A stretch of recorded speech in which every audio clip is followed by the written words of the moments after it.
We're starting.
Are you our chairman? I am. Oh, well, I obey. They're respected. I obey.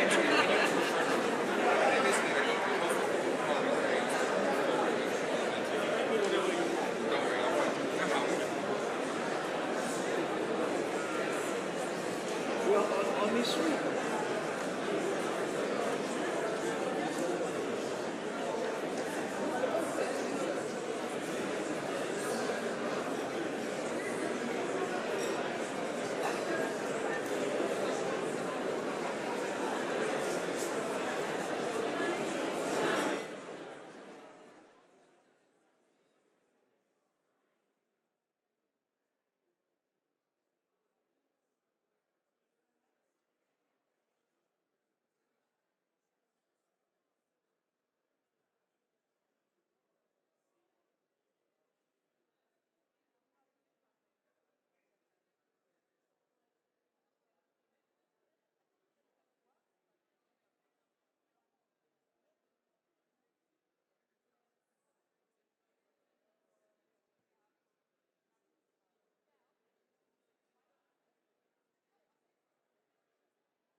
I'd like to call this panel to order. Could we please pay attention to the front? We have only 1 hour for this panel, and actually less than that at this point. So it's a great honor to welcome all of you back this afternoon to this important panel on preventing mass atrocities, what progress has been made. We have a very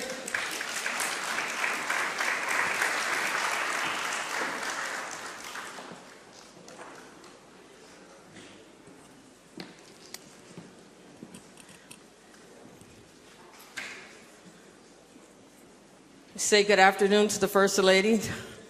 It's a pleasure to have you here. We'll continue. We have a very distinguished panel this afternoon led by the Honorable Minister of Foreign Affairs, Louise Mushikiwabo, who requires no introduction, but let me just say a couple of words. She was also the Minister of Information of Rwanda. She's a woman of action. When she was in the United States, she was a co-founder and president of the Rwanda Children's Fund, which raised funds to sponsor Rwanda high school teenagers who were orphaned by the genocide. She's also the author of Rwanda Means the Universe, which chronicles her family's history and the time of the dark history of Rwanda during the genocide. Rwanda sits on the UN Security Council, so I hope that in her remarks this afternoon, she'll talk to us about Syria, South Sudan, the Central African Republic, some of the places where the question of what progress has been made is especially relevant. I'm also very honored to introduce Dr. Bernard Kouchner, former French Minister of Foreign Affairs from 2007 to 2010. He's also the former health minister from 1992 to 93 and 1997 to 99. He is a co-founder of Doctors Without Borders and Doctors of the World. He was also in 1999 UN Special Rep and head of the UN Interim Administrative Mission in Kosovo. Indeed, he was a physician with the Red Cross in Biafra in 1968, and he has been a long-term advocate of humanitarian intervention, so has much to offer us about the will of the international community to prevent mass atrocities and genocides. Finally, I'd like to introduce Dr. James Smith, who's the founder and CEO of Aegis Trust, which is an international organization working to prevent genocide. He's also the founder of the UK Holocaust Center in 1995. He's worked with the Rwanda government and the Kigali City Council to establish the Kigali Genocide Memorial in 2004, which I hope you've all visited. In 2006, he worked with the UK Foreign Office to stage the first major international conference on genocide prevention, and I hope we can hear from him the role of education, evidence-based campaigns, and civil society in making progress towards preventing a genocide. And so with that, I'd like to ask the Honorable Minister if she could begin. Thank you very much, Jendayi. I'm very pleased to participate in this very important exchange, especially at the time of the 20-year mark, looking at progress that could have or should have been made since Rwanda in 1994. Let me begin by challenging us here with what we see as an international response as opposed to or in addition to our own national responses. Obviously, we should be investing more in preventing genocide and mass atrocities as opposed to managing genocide once it happens. And I would like to say that we are much better off, and I'm looking at some of the situations on our continent today, we are much better off reaching out to the citizens, talking to our people, sitting down and devising tools and methodology as a leadership.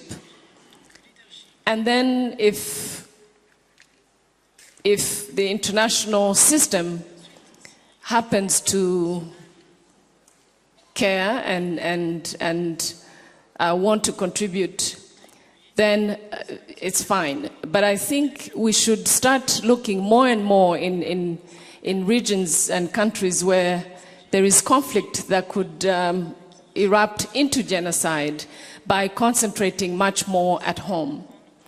That's one. Two, in the last 20 years in this country, we have learned a few lessons, quite a few lessons. One of them is that many of these conflicts, looking at our own situation, begin with mismanagement of our diversity. It could be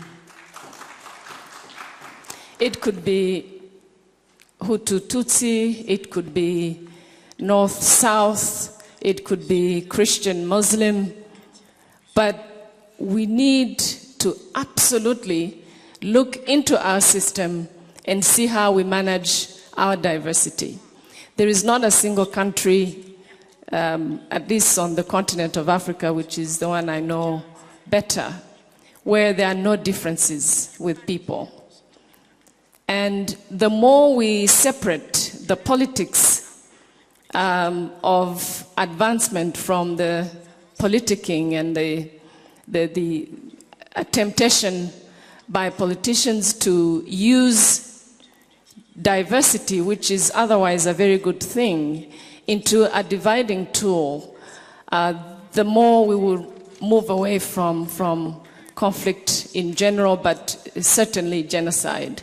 So the way we manage our society, the components of our society, our differences, what I call diversity, I think is the best way to stay away from genocide, especially.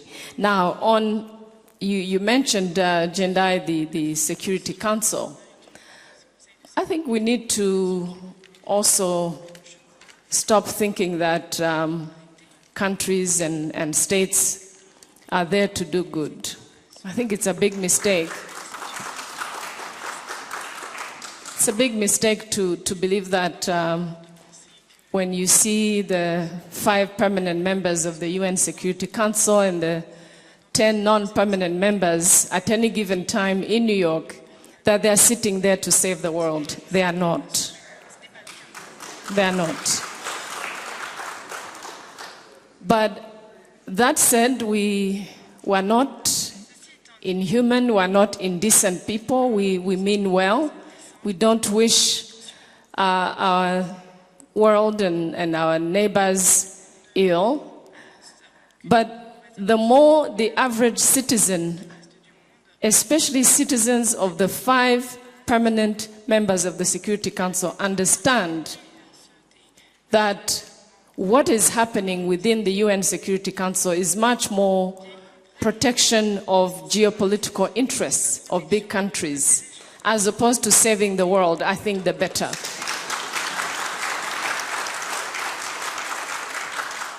And here, I'll just say one last thing so I can allow my co-panelists to intervene. I really think that's one area where the media can be very helpful. I think the coverage we have seen of all the conflict situations that are before the Security Council in the last year and a half that Rwanda has been on the Council, the reporting is not accurate. So I think the media in general, particularly the big media that covers some of these major conflicts, needs to get to the bottom of things, needs to challenge leaders of these big countries in terms of preserving our common humanity. Is it possible, and this is the question I would like to pose here, is it possible to preserve our interests? Is it possible to preserve the interests of the big countries while protecting human beings? I think that's the question we should be looking at later on in the panel. Thank you. Thank you very much. Dr. Kouchner.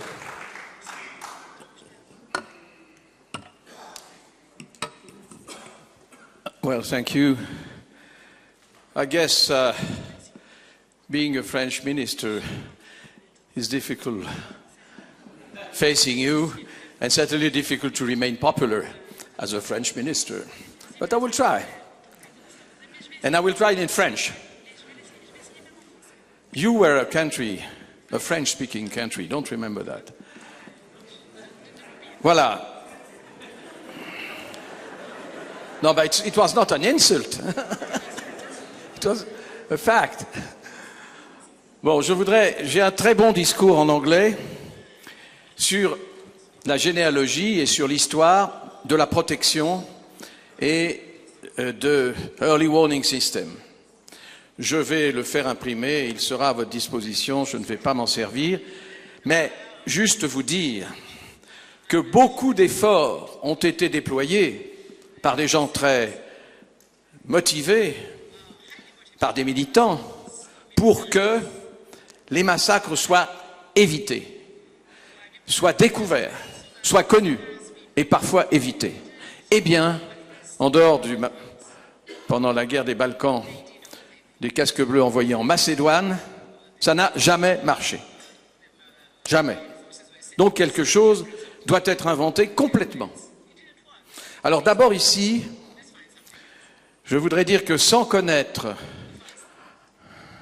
les souffrances des Rwandais, l'extraordinaire étendue de leurs souffrances familiales, personnelles, la longueur du temps, le voisinage avec les assassins, sans connaître ça, sans être venu chez vous, sans vous avoir touché, embrassé, pris dans les bras, ou pas du tout. On ne peut pas se rendre compte et on a le sentiment que parler avec vous, les Rwandais, c'est comme parler avec d'autres peuples. Non, ça n'est pas pareil. La tristesse, la façon extraordinairement difficile de faire son deuil et d'essayer de se réconcilier, vous seuls, les Rwandais, être capables de le faire et de le ressentir. Je ne dis pas ça pour expliquer les mots échangés par le président Kagame et la réaction française, mais ça explique aussi cela. Donc les massacres, j'ai passé 50 ans de ma vie à essayer de les prévenir, étant moi-même petit-fils d'enfants, de grands-parents qui sont morts à Auschwitz et pour lesquels il n'a rien été fait. Dites-vous bien que le plus grand massacre de l'histoire n'a même pas été prévenu par des bombardements sur les voies ferrées qui allaient vers Auschwitz. Jamais, jamais, jamais. J'ai trop... Enfin, bon, je ne peux pas expliquer tout ça, vous le savez, ça prendrait trop de temps. Mais quand on a voulu échanger quelques camions contre les Juifs, on a répondu « Pourquoi des Juifs ?» Et pourquoi des camions, d'ailleurs? Et puis, lorsqu'il a fallu essayer d'expliquer ce qui s'était passé, les survivants des camps de concentration étaient, disons, suspects, parce qu'eux avaient survécu et pas les autres. Pourquoi vous êtes revenus? Bon, tout ça, c'est le passé, mais lorsque nous avons commencé, les médecins français, de so-called French doctors, à nous rendre compte au Biafra, en 68, dans une année bouleversée par d'autres mouvements, que nous pouvions, que nous devions, non pas nous comporter comme des médecins, mais faire aussi de la politique pour éviter les massacres, les millions non, mais 800 000 enfants qui étaient morts de faim, de kwashiorkor et de marasme, parce qu'il y avait un blocage politique sur ces routes. Ce n'étaient pas les médecins qui allaient les sauver. Donc le concept est toujours politique. L'humanitaire, j'en ai fait toute ma vie, j'ai eu le prix Nobel de la paix, ça va, j'ai compris, c'est bien. Mais c'est toujours trop tard, toujours trop tard. Et donc, nous avons essayé, ce papier vous le dira, avec des international doctors, qui n'étaient pas seulement français à ce moment-là, de codifier à l'ONU, non pas la responsabilité, mais le devoir d'ingérence, le devoir de protection, le devoir des médecins d'accéder à leurs malades. Et nous avons fait des résolutions qui ont été imitées. Il y a eu 450 résolutions avec les mêmes mots. Et nous avons codifié non seulement la nécessité d'accéder aux victimes, ce qui était énorme, accéder aux victimes, on n'avait pas le droit, un médecin n'avait pas le droit de traiter un patient de l'autre côté d'une barrière qui était une barrière théorique, la frontière. Donc nous avons accédé, puis ensuite nous avons fait des corridors humanitaires et nous avons donné au droit international un élément très important qui était le sujet changeait, il n'était pas seulement le gouvernement qui a demandé une aide, mais la victime elle-même. Nous avons juridiquement responsabilisé la victime. C'est la victime qui peut appeler. Ça, c'était un gros progrès, mais évidemment, très peu appliqué. Et puis après, longtemps après, alors que nous arrivions, je le répète, toujours trop tard, après les massacres qui, à la télévision, faisaient réagir, il y a 30 ans, on faisait réagir avec les images horribles de la télévision. Maintenant, les images horribles du Sud-Soudan ne font pas réagir. Compassion fatigue, ou désintérêt politique, ou crise économique, les images ne font plus réagir. Donc nous avons souhaité, et ça a été très bien fait, que la responsabilité se transfère en amont sur la protection, responsabilité de protéger avant la bataille, avant l'extermination, avant le massacre. Et ça n'a jamais marché. Jamais. Alors il y a des choses qui sont faites, bien sûr, les élections, des guerres qui commencent, et des groupes, en particulier de la société civile, des organisations non gouvernementales, qui sont très efficaces. Mais c'est toujours trop tard. Pourquoi? Et je voudrais terminer sur la responsabilité des gens. C'est facile, Louise, je sais ta pensée profonde, de dire les politiques. Oui, les politiques, c'est toujours très désagréable, péjoratif, etc. Mais les politiques sont le reflet des gens qui les élisent. Ils mentent tout le temps, oui, parce que si on ne ment pas en politique, on n'est pas élu. Alors, vous comprenez, faire fonction de... Mais c'est vrai, c'est vrai, c'est vrai. Faire fonction de politique, c'est dur maintenant. Alors, si vous dites aux gens qu'il va falloir intervenir dans le monde entier pour protéger les faibles, eh ben, vous ne serez pas élu. Hélas, hélas, hélas. Vous ne serez pas élu. Alors, on fait semblant. Nous serons les défenseurs des droits de l'homme. Tu parles. Nous ne défendons pas les droits de l'homme. Donc, les gens eux-mêmes, et il y a eu un excellent papier de un Rwandais dans le New York Times d'hier, qui disait, oui, quand au Rwandais, on a ordonné de massacrer à la machette les Tutsis, ils ont obéi.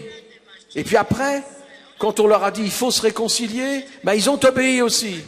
Mais les hommes eux-mêmes, est-ce qu'ils peuvent penser un peu? Il faudrait inventer le moyen.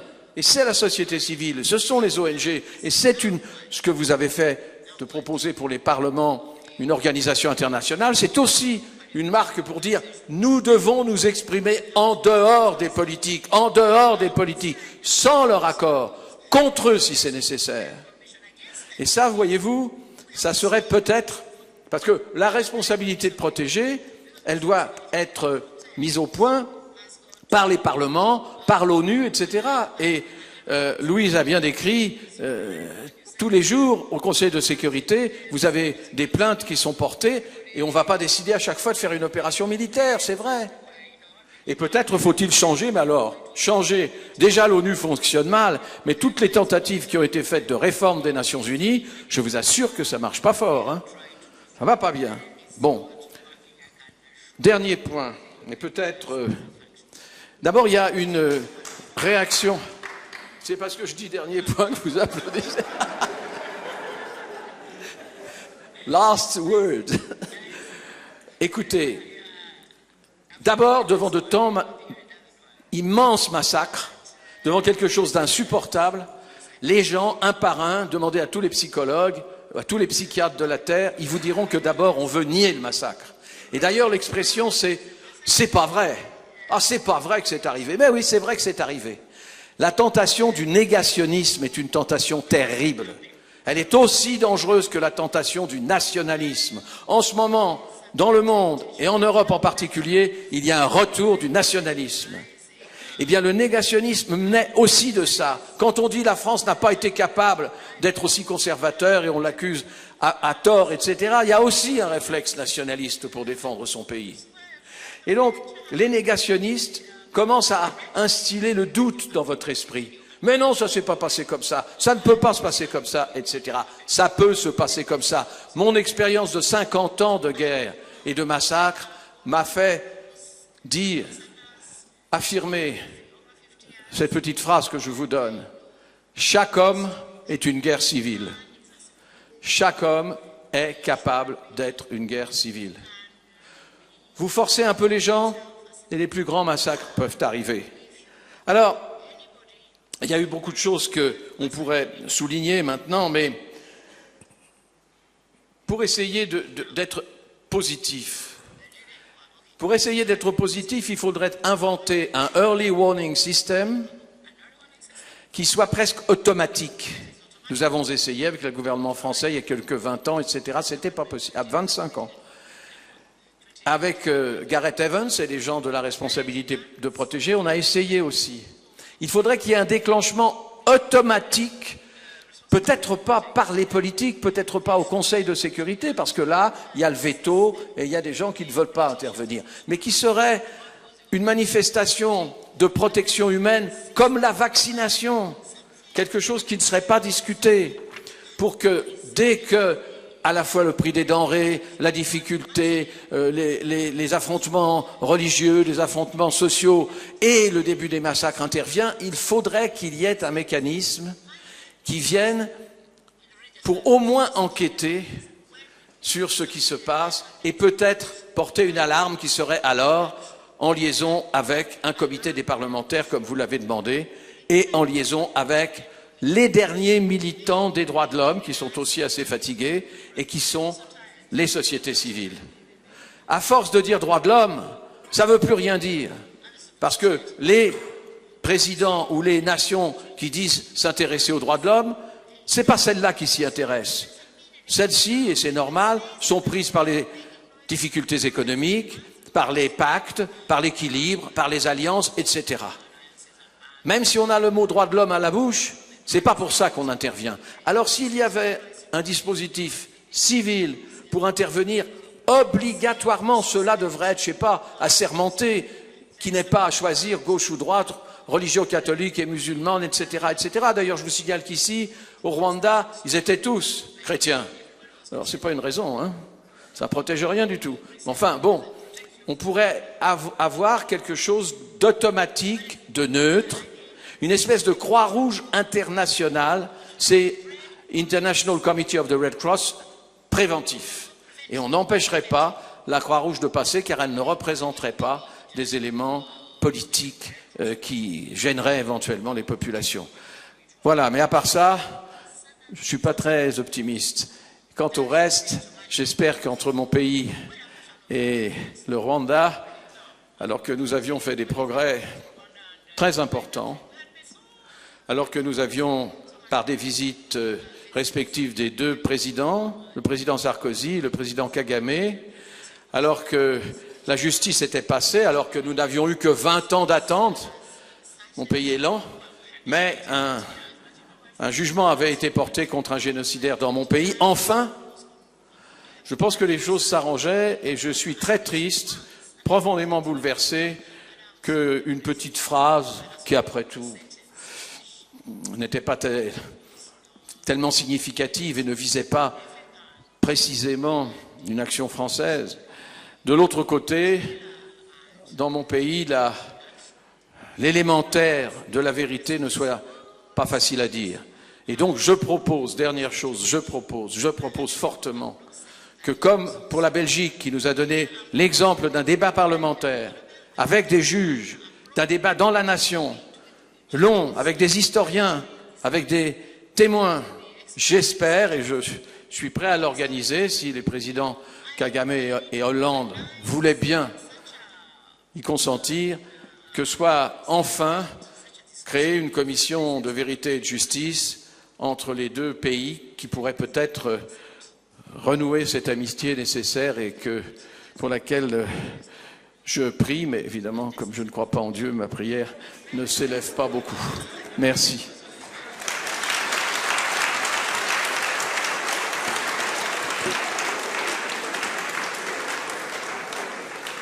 Thank you very much, Minister. Dr. Smith. Thank you, Your Excellency, the First Lady, and the President of the Supreme Court, Speaker of the Senate, honourable ministers. It's easy to focus on the failures and the challenges. We should also stand back and look at the progress and the successes in the past 20 years and search for those opportunities. The international community has taken important steps in the aftermath, as we heard, aftermath of the genocide here in Rwanda and in Srebrenica.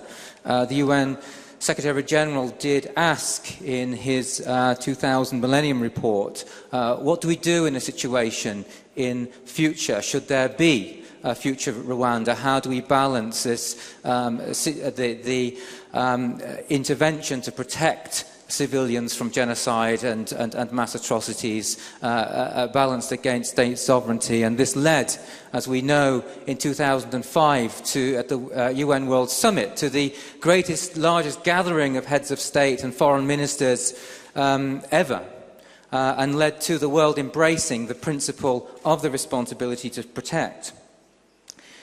However, as Dr. Frazer pointed out at the beginning of this panel, we see in Central African Republic and in Burma and in Syria, Sudan and South Sudan ongoing mass atrocities, and it raises questions about the operationalization of responsibility to protect.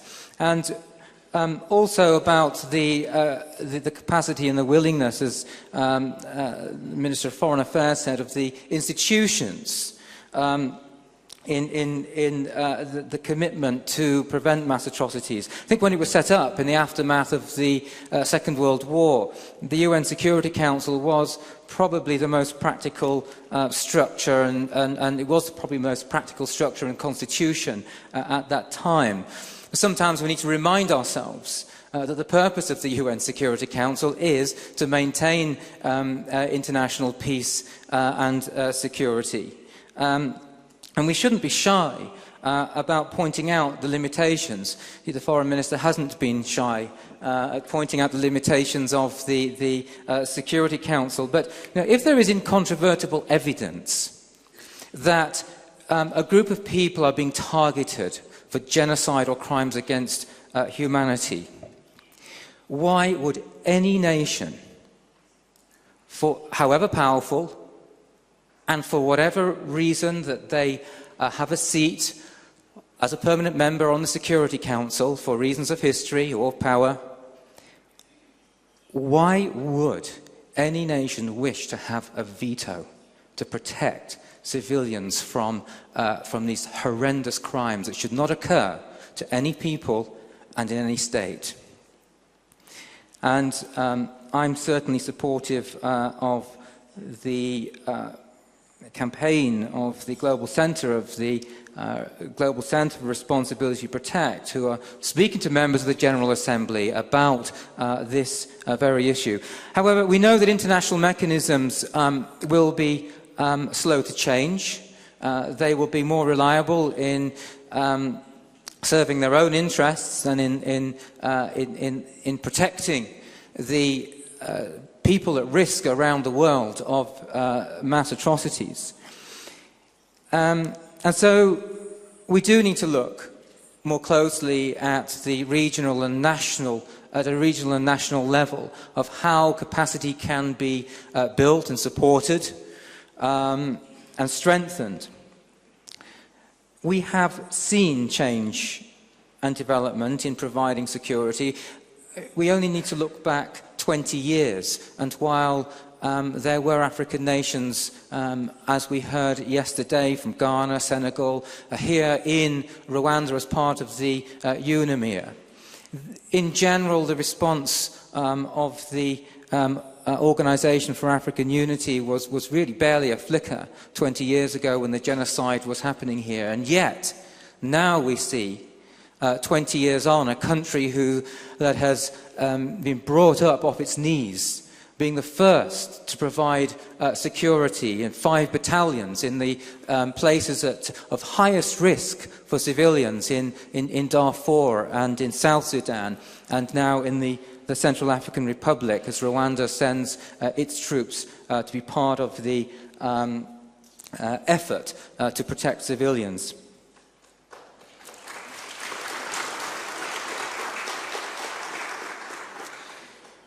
The final point that I really wish to make is that we speak a lot when we refer to the responsibility to protect of the international responsibility, the regional and the national responsibility. But the responsibility framework, to protect framework, should go further. It should go down. In fact, as both Dr. Kouchner and the Minister of Foreign Affairs have suggested, that it should go down to that individual level, about our own identity, how we see other people, how that ideology develops. And when somebody lifts a machete, this is an individual lifting a machete to kill their neighbour, not a government, not a state.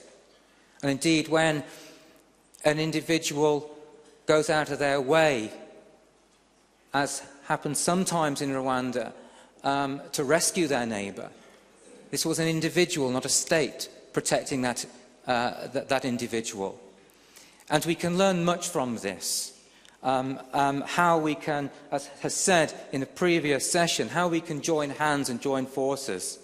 Around the world, around 40 countries now have focal points within the government, a senior government official that is nominated as a focal point for R2P, the responsibility to protect. The last panel, we saw change happening here in this chamber as the proposal for a global parliamentary network was embraced and supported so enthusiastically. And if these networks, whether in government or in parliament or through civil society, through youth networks, were to all cooperate together, this starts to form something of the movement that Gregory Stanton from Genocide Watch referred to yesterday, the necessity for a global movement against genocide. This is happening within governments, within parliaments, within youth movements. And I know there are youth movements represented here today, the Aegis students and STAND and ARG, the Never Again groups, who are talking about forming an international global movement against genocide. If they were to be able to talk, hear what the UN Security Council members were doing in New York, and able to speak to their elected representatives through the Global Parliamentary Network, who could then speak to the focal points in government, this becomes a movement not only with a purpose, but with some structure about it. And I think we are living in times where change could take place.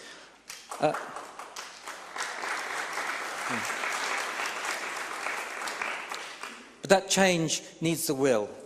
And so often we talk about a political will, and we have to stop the use of these phrases and these slogans. The will comes from us. We've seen will in this chamber today. We've seen will among youth movements. I've been so impressed in the past few weeks to see the will among the religious community in Rwanda. I know there are honourable members, again, of this chamber represented in those religious communities who are so concerned about the images and the stories that we're seeing in the Central African Republic. They say the religious institutions made a mistake here 20 years ago, a huge mistake. And there was a failure, but also lessons have been learned about how to bring people together, to bridge those divides, to address the identity and the diversity that's used to divide, and instead to use that knowledge to overcome that divide. They want to bring the religious leaders from Central African Republic here to learn the lessons from Rwanda. And yes, it's very tragic what happened here. But actually these lessons could be used as a preventative tool. And the peace education programme that Aegis Trust has been privileged to work with at the Kigali Genocide Memorial, I believe, as the expertise is growing in this country of how to address identity issues at a local level and bring unity, this could become a tool for prevention, not only a response after genocide and conflict, but in places like the Central African Republic, like South Sudan. There are Southern Sudanese in Rwanda this week trying to learn about these lessons so they can take it back into their own communities where these atrocities are threatened. I want to end with a story taken from the peace education programme here in Rwanda. And it's about a 10-year-old girl called Grace. She was fleeing in June of 1994 on the way to the Congo with her family, and she heard a baby crying. She went to investigate on the side of the road and saw there'd been a massacre of a family. The mother was still alive but dying from the wounds to her head and her neck. And the baby was on her breast, still crying. And the mother caught eyes with this 10-year-old Grace, pleading with her to do something for her baby. Her grandmother was calling. They were on their way out of the country, and her grandmother's calling to her, "You have to leave this cockroach. And besides, if you did pick it up and bring this with us, you'll put all of us in danger." How does a 10-year-old girl respond to that? her own family, telling her that you will put us in danger if you do anything to rescue this baby. She had to make a very difficult choice. But she reached out, she picked up this baby, put it on her back, and she traveled to the camps in the Congo, then Zaire. She had to hide it. We all know the leaders of the Interahamwe and Exfar were running the camps. If anybody found out what she was doing, she would be killed along with the baby and possibly her family. But she used her wit and her courage, and she got through all of that, and she survived. And today, Grace and Vanessa, she called the baby Vanessa, are still together, like sisters or mother and daughter. And the lesson that we take from that, when we consider the failure of the UN Security Council, these great powers to stop these atrocities, is that the responsibility to protect can go down through governments, through parliaments, through civil society. It can go down to that community level. It can go down to that individual level. Because if Grace can look genocide in the face and withstand it, oppose it, and rescue that baby Vanessa, then how much more can we, in times of freedom in this room, play our part in the fight against genocide and to protect those at risk today, not only in this continent, around the world, from genocide and mass atrocities.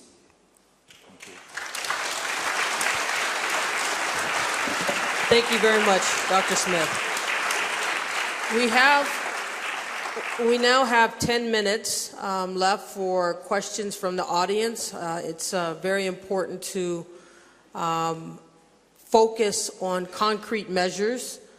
We've heard that individual responsibility is necessary. National and international mechanisms are progressing, but probably need strengthening. So I ask you if you could address yourself to the panelists and ask questions more so than statements. Thank you. We'll take three at a time. Here, in the green shirt, and the two ladies here. We'll take four, and the gentleman in the back. Yeah, your hands are up. Go ahead. Thank you. Go ahead. Thank you very much. My name is Carl Wilkins, and I want to thank each of the panelists for what they shared. I want to thank you for the story at the end, James. Down to one person. My question is for Dr. Kouchner. Dr. Kouchner, you and I were much closer than we are right now in 1994. I was just a few feet away from you at the Milcolline Hotel in June 1994. I stayed here in Rwanda during the genocide, and I would often pass by the hotel to meet up with some UN people to try to find some supplies. And that particular day, the soldiers who were surrounding you asked me for directions to Gisimba Orphanage because you wanted to go out and visit Gisimba Orphanage. Later, you visited Mark Vader, the Frenchman who refused to leave. And I want to just pause for a moment in gratitude to that Frenchman, Mark Vader, who stayed with his orphans in Kigali. And I hope that the French government has somehow, I'm not up on my news, that the French government has somehow recognized his courage and his heroism. I thank you for your courage for coming here today. And my question to you is, I didn't introduce myself to you because you were surrounded with media, and I was avoiding the media because I was afraid they would interfere with my work with the orphans here in Kigali. But I show a video as I travel now full-time to schools speaking about the Rwandan genocide and sharing with them lessons, how we need allies, how sometimes our allies can come from people we consider enemies. But as I share a video clip from French news, and you're in that video clip, I say to the students, I'm not sure why Dr. Kouchner was there in the middle of the genocide, visiting this orphanage and that orphanage. I'm not sure if it was you were wearing your hat as the director of MSF, or if it was your hat with the French government. But I was hoping during your remarks you would share with us what that visit meant to you, and how that visit changed, if it did, any of your actions and your thoughts and your appeals perhaps to the rest of the world, because you were here in person. You walked among us. Thank you very Carl. much. Thank you. Please, go ahead. No, okay. Sorry. Soon. Yes. Okay. Go ahead. Hi, thank you. My name is Kelsey Finnegan. I work for Survivors Fund. A lot of the dialogue throughout this forum has been regarding the incredible growth and progress of Rwanda, and that's all true. But the reality is survivors today are still suffering from the consequences of the genocide, many of which are different than what was challenges in the immediate aftermath. For example, youth unemployment, elderly widows, legal injustice matters, I could go on.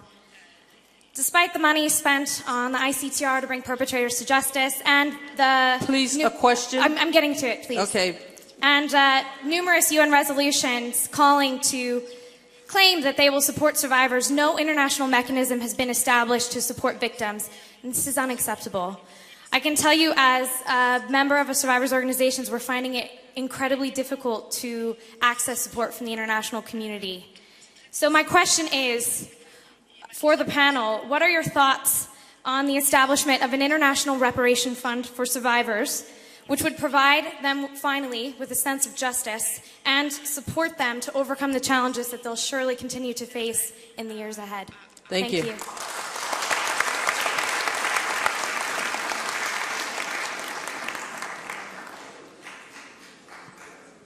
There was another question next to her. Okay. The gentleman in the back.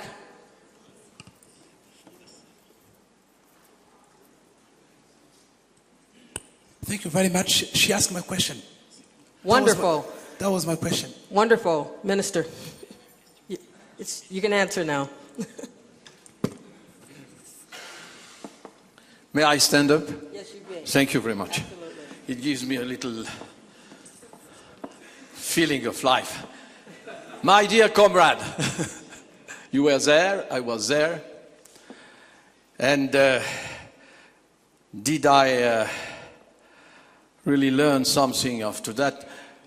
Let me tell you first that he was not the president, but Paul Kagame asked me to come. The mission, the purpose was to deliver the orphans and also the people inside the Hotel Mille Collines.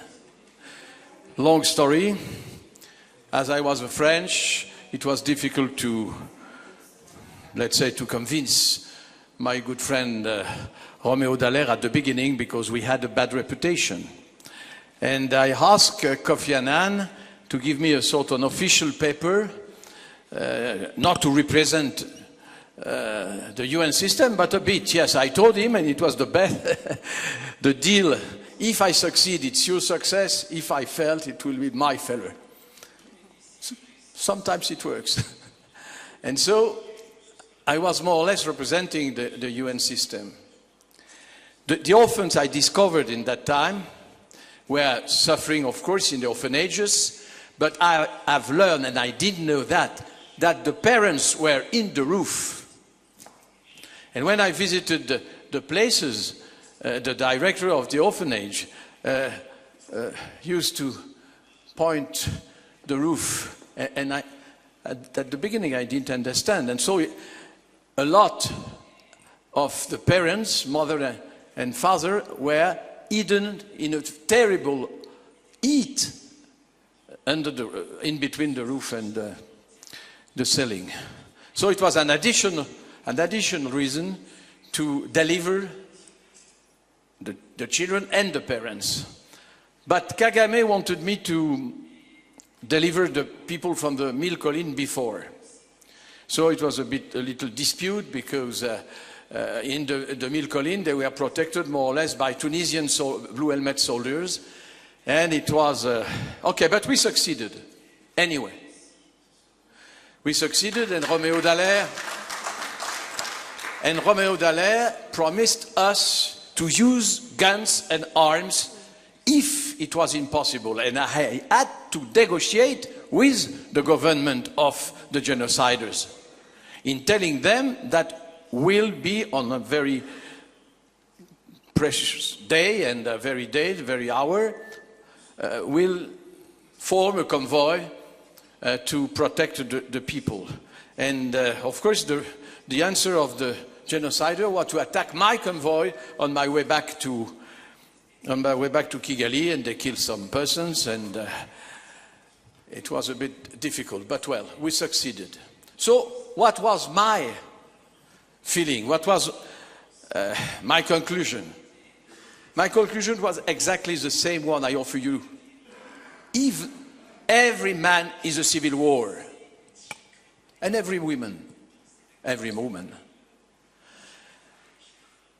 not only here in Rwanda, but everywhere, I discovered that in pushing a bit or in ordering to the people the power, the military power or the civil power, ordering to kill somebody, they are not all refusing. And that's why after that Rwanda's experience, I was unable to talk to my people. I tried coming back to France during 1 or 2 months, TV, radio, meetings, etc. People were absolutely, they didn't believe that it was such a massacre. They didn't believe that we were walking on the remains of children. And on the contrary, they attacked me not only as a liar, but they attacked me as negationist. It was not true, they said. We were not part of that massacre. Impossible. So, 20 years after, I'm facing the same enemies. Same enemies. They didn't change their mind. They are still negationists. And this is so easy not to believe in such a big drama. This is psychologically difficult to understand what happened. Like if you were accused not to doing something, having the possibility. If you had the possibility, you didn't do anything. Dr. Kouchner, thank you. Thank you very much.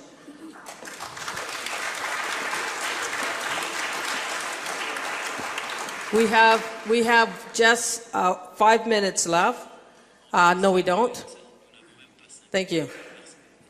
I thank you, Madam Moderator, and I thank all the presenters for the good presentation. After hearing on what our colleagues have asked to the Minister Kouchner,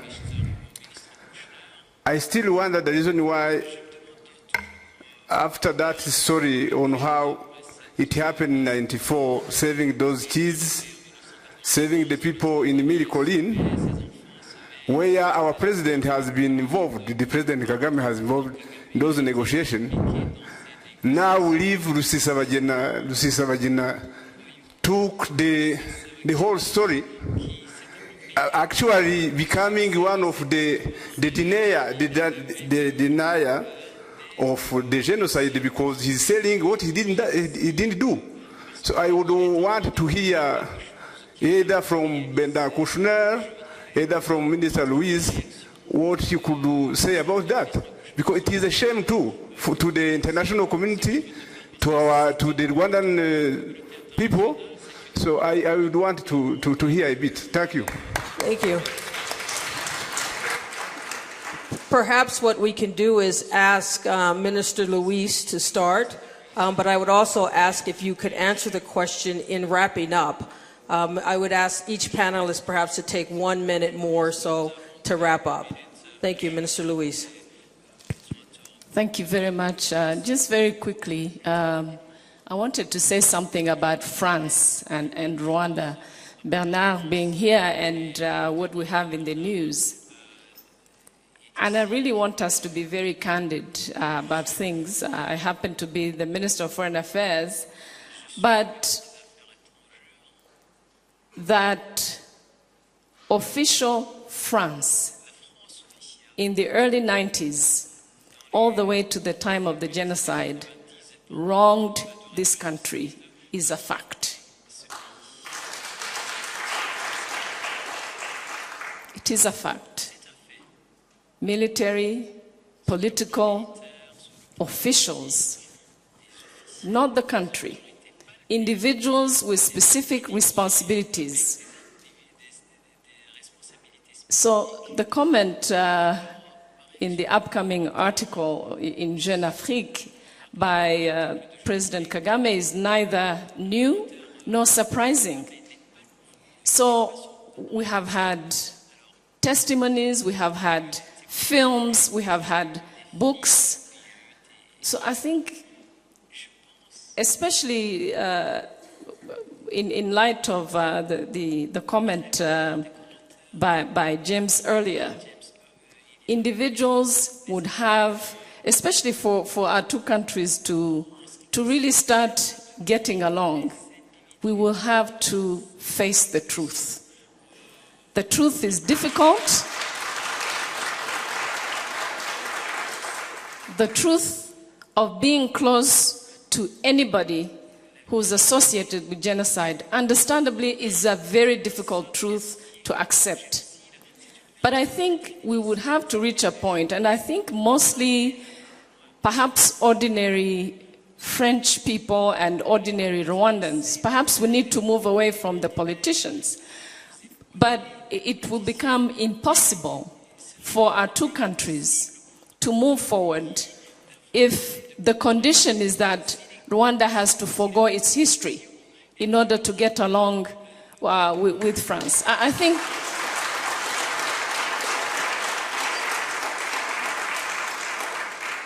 so that's one. Two, we really, truly appreciate so many French people, ordinary people, those who helped some of the survivors that went to France for court cases, even politicians, reporters, journalists, French people who were in this country at the time of the genocide, those who continued to ask for the truth to come out. You know, what happened in this country is we had to face our demons. We had to face one another. We had to tell the difficult truth. But in terms of the relationship between France and Rwanda, as countries, perhaps more individuals in France would have, ordinary people would have to say, look, this happened, and we have to move on. But we cannot move on at the expense of the historical truth of the genocide. So I really wanted to mention that.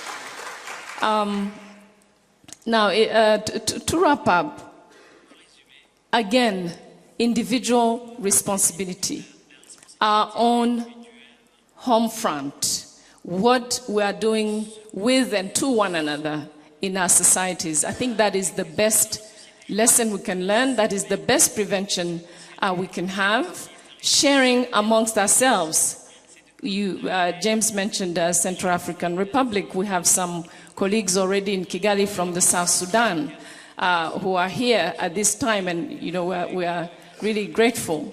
So we can learn from one another. If we believe in preserving that which is precious in each one of us, that is our humanity.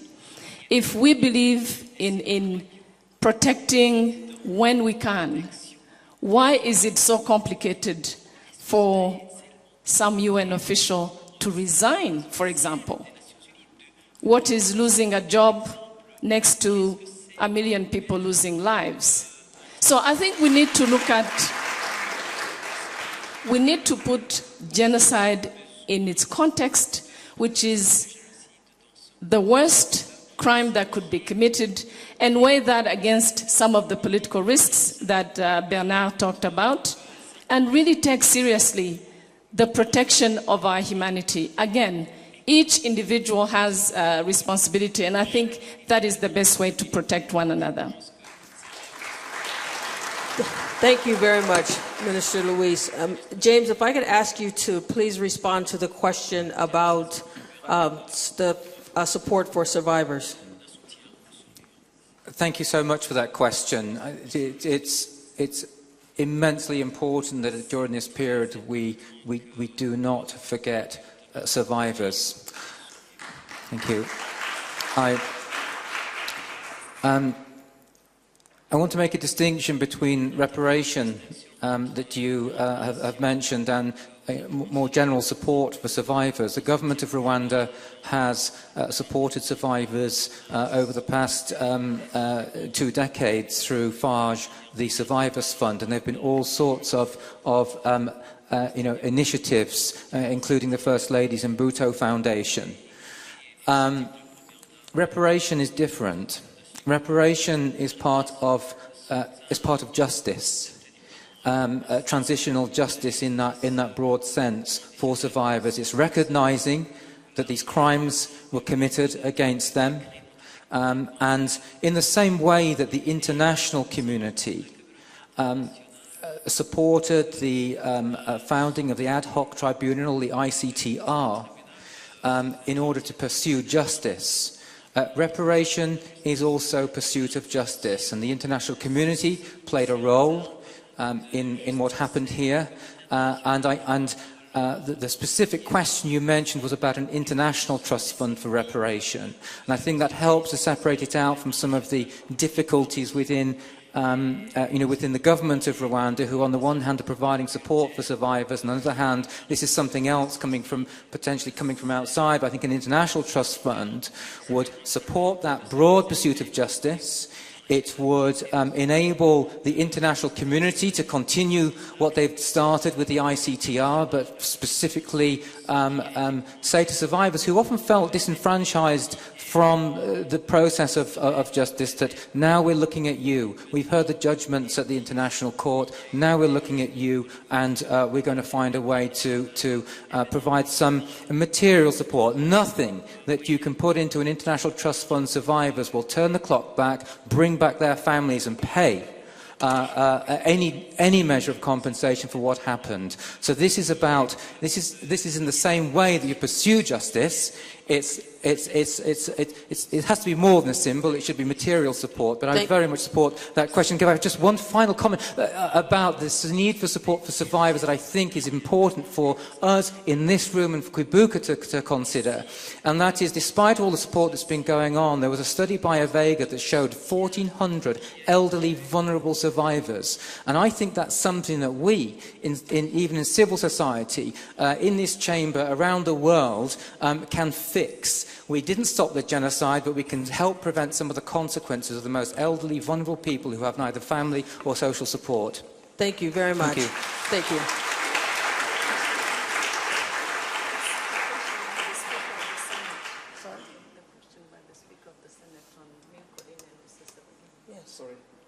Yes.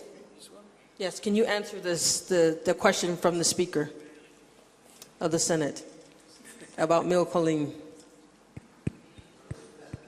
Well, I want to answer to you. But this is very difficult. I'm in a very strange position. You are more optimist than I am. The lesson of my life is not a very joyful lesson. And I believe that part of the answer is certainly not to be completely confident with the politicians.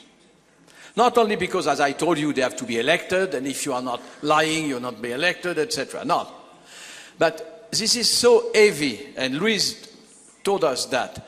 I mean, the international system, the UN system, all the agencies, all the NGOs, etc., are so different and difficult to move and impossible to coordinate together, that I think that civil society and the people concerned enough with the fight against mass massacres, war crimes and genocide should offer to the UN, because the UN is the only international body, to the UN to set up a corps, as I told you, international civil corps of intervention.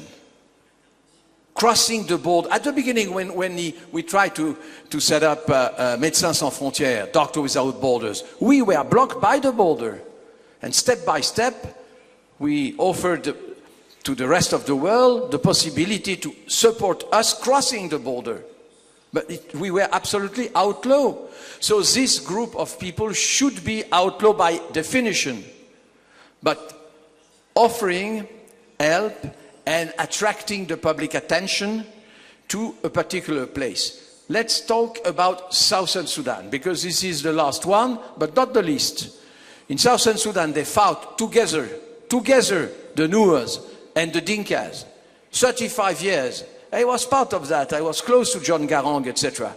Then, after being separate and independent, they start fighting each other. They are so stupid that, let's say, they are men looking for power.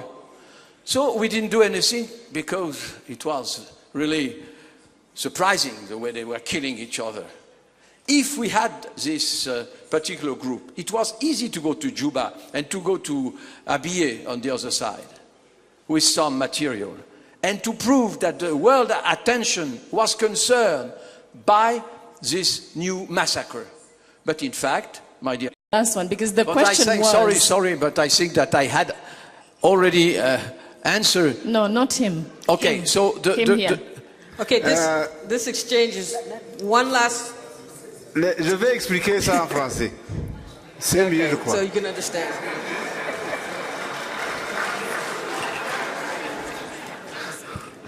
Mon problème, c'est que 20 ans après que le génocide contre les Tutsis ait été stoppé et que maintenant nous commémorons cet événement,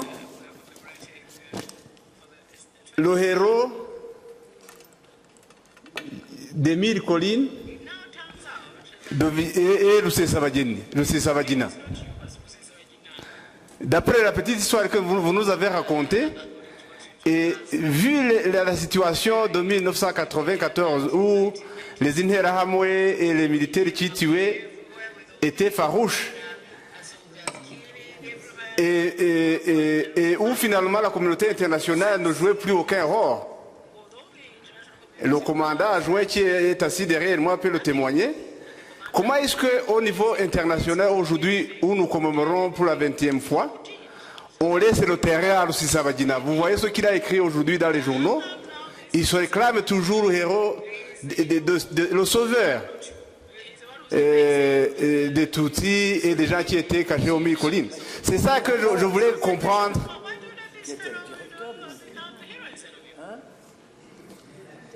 Peut-être Louise saurait mieux indiquer ou aider Kouchner à expliquer. Et le commandant adjoint. Parce que ça reste flou. Et on attribue un héroïsme à quelqu'un qui n'a rien foutu par rapport à un événement. Écoutez, merci. D'abord, ne vous étonnez pas que je prenne conseil auprès de ma grande amie Louise. D'abord, c'est très agréable de se tourner vers elle. Deuxièmement, elle me donne de bons conseils. Monsieur, je ne peux pas réécrire l'histoire et surtout pas l'histoire du film. L'hôtel Rwanda, c'est pas un vrai film. C'est un film sur un scénario qui donne un peu... Le scénario n'est pas juste, mais l'atmosphère est assez bonne. Moi, ma réalité, puisque nous étions en face, c'est que, quand je vous ai raconté ça, c'est de dire qu'il y a eu un choix à un moment donné pour sortir avant les orphelins avec les parents ou les 1000 collines. Or, les 1000 collines, j'y suis allé 5 ou 6 fois, c'était facile pour moi. Parce que c'était l'hôtel chinois en face, là, et de toute façon, ils étaient gardés. C'est-à-dire que dans les 1000 collines, bien sûr, la nuit, il y avait des gens qui s'infiltraient, des interarmés, il y avait des massacres. Mais, en gros, quand même, alors qu'il y avait 2000 personnes, 2500 personnes, ils étaient partout, les casques bleus, et surtout tunisiens, les protégeaient relativement. C'est pour ça que j'avais pensé que c'était une seconde urgence. La première urgence, c'était pour les orphelins. Alors après, finalement, presque tous les gens des 1000 collines sont sortis. Je sais qu'il y a eu des morts, bien sûr, je le déplore, mais enfin, la majorité des gens sont sortis. Et quand je suis revenu, longtemps après, le gouvernement m'avait chassé parce qu'il avait chassé les ONG françaises, alors j'avais voulu par solidarité. Mais vous savez, Kagame n'est pas toujours juste, hein. Donc, ah, il n'y a pas d'applaudissements là, vous vous dégonflez là, hein. Oui, bon, et donc j'étais revenu, Kagame m'a reçu, et après il m'a dit on a préparé un repas pour toi. Et je suis allé dans un restaurant, et le restaurant était plein du gouvernement, et dans le gouvernement, la moitié avait été sortie par nous des Mille Collines, et l'autre moitié des orphelinats. Donc c'était quand même assez satisfaisant, malgré l'horreur de la situation. Le film n'est pas un bon film. Thank you, thank you. Thank you. This has been a great panel. We very much appreciate it. Yeah, we know that there is more historical record here with General Anidoho, but we won't be able to take it. So thank you very much. Thank you very much. I'm sorry. We have to finish this panel. I know there's great demand, but it's over. We'll have our next speaker. Thank you very much. Professor Mukesh Kapila, who has been with us all along the forum to give the closing remarks. Thank you. Thank you very much. Is this on? Yeah. Thank you very much indeed for the honor of helping to close this. And I speak on, normally actually Louise would have said these remarks, but because she had to rush off for some meetings, I am doing this on behalf of both the Rwandan government as well as, I think all of us. So dear First Lady, dear friends, both here and I hope thousands online who've been following us from all over the world. Now we are all Rwandans.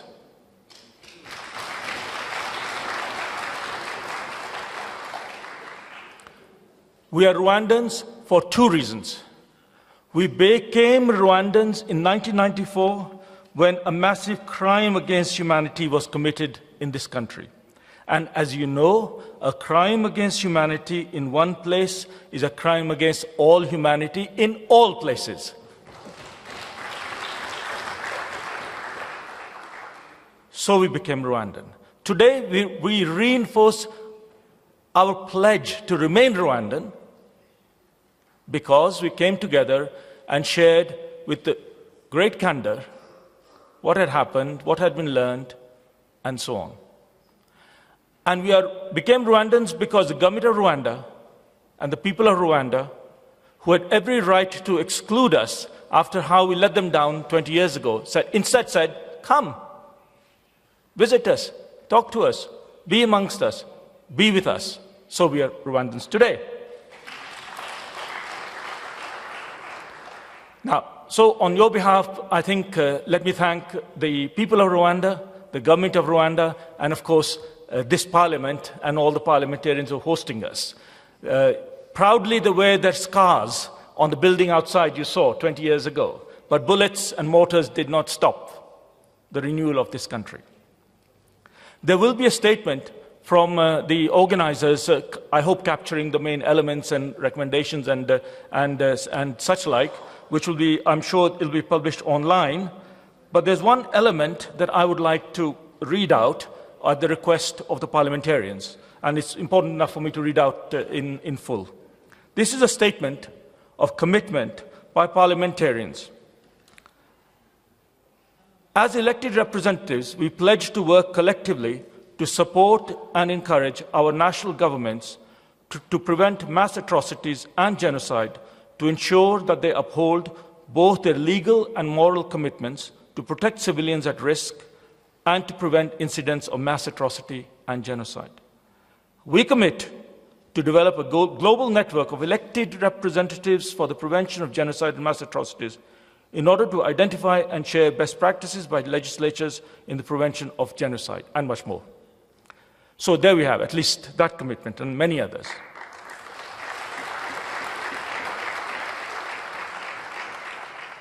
So we can say this is a legacy of Quebec 20. This idea was born right here in this parliament. Let me conclude by kind of my personal 5 or 6 lessons. These are my own personal kind of lessons from all that we have heard in the last couple of days. First, The destiny of a people lie within its own hands. And Rwanda's renewal illustrates that. It could have gone another way, a bad way, but it didn't. Somehow, the leadership of the Rwandan, post-genocide leadership of Rwanda and its people rose up like a phoenix. And the people decided, and the government decided, that they wanted a different kind of destiny. Now, this is a most powerful lesson for all the peoples of the world, in whatever difficulty they may find themselves, wherever they are. The destiny, our destiny, the destiny of a nation lies within its own community, its own people. Second, today we live in a very globalized, interconnected world where our power structures and networks around the world are very different from the past. And international relations have to be reset to mirror that new reality.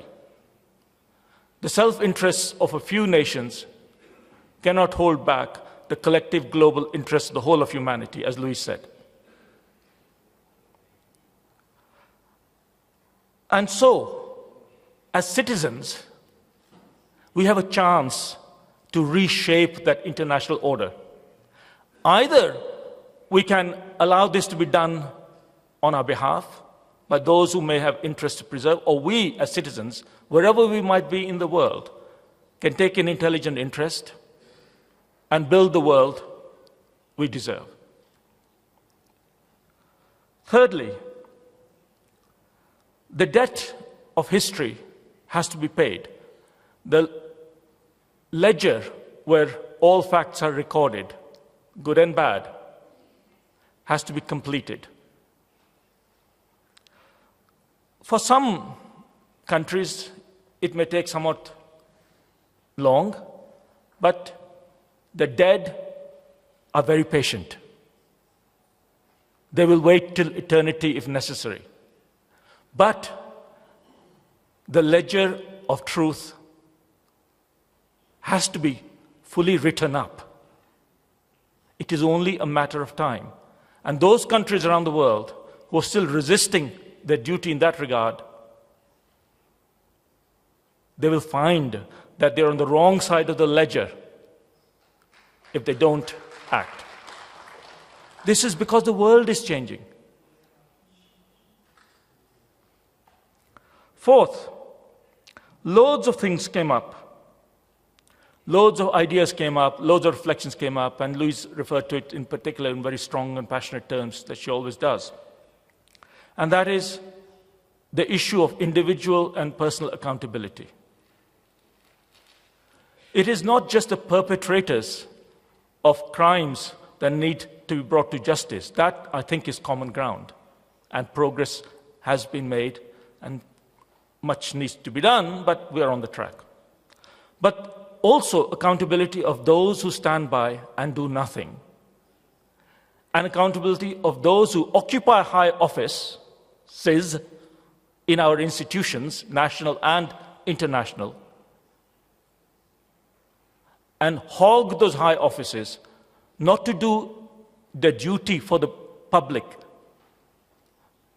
but to preserve their own cowardly attitudes. So accountability comes in all forms: perpetrators, bystanders, and duty bearers who failed at national and international system.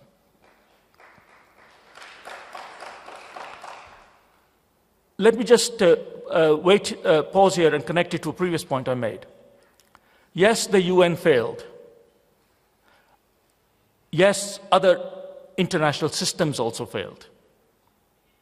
But we can either lament this and continually kind of, wring our hands, or we can reshape those systems. The opening words of the UN Charter are very beautiful. They say, "We the peoples." And if you look at the UN Charter, so this is not about anti-UN or anti-global organizations. On the contrary, the challenge is to all to recapture these institutions for what they were originally intended and make sure they serve our collective common global good. That's a challenge. And this we have to do as citizens, through our elected representatives, directly, civil society, in many other forms. However you do it, the responsibility lies right here. Next, I've now forgotten what points I made. I think I've got a couple. One is, and this comes, it's an adjunct to this remark about accountability. We also discussed in the last couple of days how we've failed certain important segments of our society. I was profoundly moved, for example, at the discussion we had on how justice failed women. And how, for example, not just justice, but the whole way our world order and world system is skewed, that we exclude women or don't take proper consideration of them. And there are other communities that are also ignored. The other thing that struck me is the references to youth. And you know, the people say, oh, the young people are our tomorrows. Well, nonsense. Young people are here right today.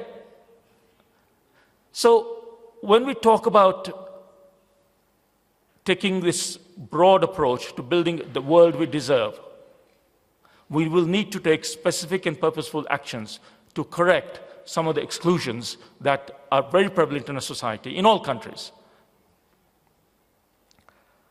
Now, penultimate point. What is the best legacy of Rwanda? What is the best way to honor the dead here? Where do we go from here in terms of Kubuka 20 follow-up? Of course, we will set up these networks and all that thing, and scholars and others and politicians, and all those actions we will, I hope, all take. But isn't ultimately the best way to honor the people we let down is to start working much more purposefully to help, protect, save the people who are suffering right now? And in this very neighborhood, we have got CAR, we have got the ongoing crisis in Sudan, the South Sudan, Congo, and many other places you can think of, if you like. So I kind of dream, it's not my dream, it's I hope a shared dream, that in Rwanda, which is at the warm heart of Africa, the living memorial, if you like, to those who suffered here and died here, are not just monuments or ceremonies, but in a sense, providing here, right here in Rwanda, a place where people from all over Africa and the rest of the world can come, pay homage, remember, research, study, if you like, a center of excellence for genocide prevention. And I think that is what where the Kigali Genocide Memorial and so on is heading. So a living memorial rather than monuments is the best way to honor those who are not with us and will never be with us. Let me conclude. Yesterday, some of us, many of us, I hope, had the privilege that to see the Kubuka flame down in Ethiopia. And then we saw how the flame came in, and we heard the anthem of the flame. Beautiful and moving words, the anthem of the flame. And one sentence, translated into English, I wish I could speak Kinyarwanda, simply said, it's the flame that chases the fire. Actually, otherwise you won't be with us. The only people who have the luxury to be pessimistic or cynical are those who have the option to come and go. Those who stay and do the day-to-day work, trying to build a better world, coming to terms with their grief and using that grief to get stronger, they cannot afford the luxury of being pessimistic or cynical. So now those of us who get tired sometimes in our international work must remember that, in a way. And in the end, it is the power of love, it is the power of the resilience of the human spirit to rise above the terrible things we do to each other and to do good things to each other. That is the enduring lesson of Rwanda. So certainly for me, every time I get kind of a little bit depressed, I think about this. I have no right to be pessimistic, no right to be depressed. Because actually, we're moving forward. And actually, the people who have the greatest stake in this are the ones who are showing us the way. That, to me, is a real legacy of Rwanda, this conference, our work together, our conversation, and I hope that we will continue it and we will return and commemorate not just Rwanda, but take this message to wherever we are now going. Thank you.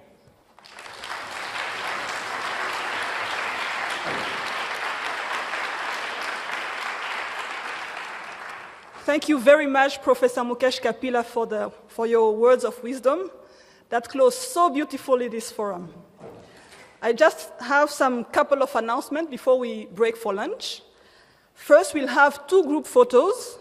The first one will gather the First Lady, the President of Senate, the Speaker of Parliament Rwanda, the Speaker of Parliament Eyala, the Chief Justice, the EAC Secretary General, the former Speaker of Parliament Eyala, all ministers present, all visiting parliamentarian delegations, the ICTR President, and Major General Henry Kwame Anido. The second one will be of the First Lady, the President of Senate, the Speaker of Parliament Rwanda, the Speaker of Parliament Eyala, the Chief Justice, all panelists, moderators, discussants that were with us along the 3 days. Then we'll have a lunch. After lunch, you'll all be invited to join authors who've written on the genocide for a café littéraire. We've called this the café littéraire, and this will be at 4 p.m. at the Rwanda Revenue Authority Auditorium. So you are all welcome. Finally, I want to thank you all for participating in this forum. I welcome again all visitors to Rwanda. I wish you a pleasant stay in Rwanda, and I wish us all peace as we mark the 20th commemoration of the genocide against the Tutsi. Thank you very much.